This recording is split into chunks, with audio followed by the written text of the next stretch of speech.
Grand Rapids top cop is stepping down now. The surprising announcement came down just a few hours ago. And 24-hour News 8's Joe LaFergie just got back to the station after interviewing Police Chief Kevin Belk. Joe, why is Belk leaving? Well, Sue, he is not giving any specific reasons beyond now is as good a time as any. Belk put on a GRPD badge some 34 years ago.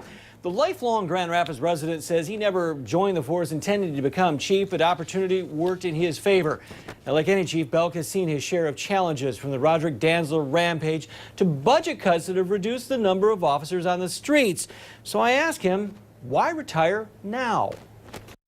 Well, it's not easy. I mean, as I talk, actually, probably my daughter, Emily, is the one that gave me the best advice. She said, you know, Dad, it's not going to be any easier to leave in a year or 2 years. You know, it's whenever you go, it's going to be a tough time to do that, and it certainly is. But it's been a rewarding career. It's been 34 years. It's longer than most work here. I mean, there's no one on the department that's been here longer than I.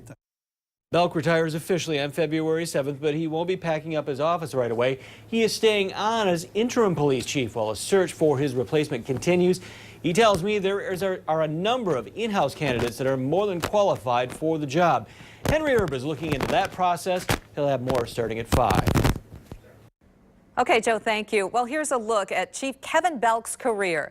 He spent all of it at the Grand Rapids Police Department. He started in 1980 as a patrol officer, working his way up to sergeant after 8 years.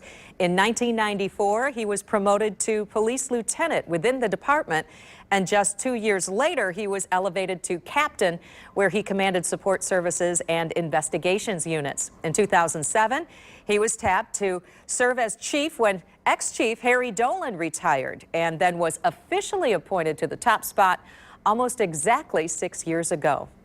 Starting tonight at 5 and 6, you'll hear more from Belk about what he's going to do after retirement. And we're talking this afternoon to Mayor George Hartwell and City Manager Greg Sundstrom to get their reactions to the surprise announcement.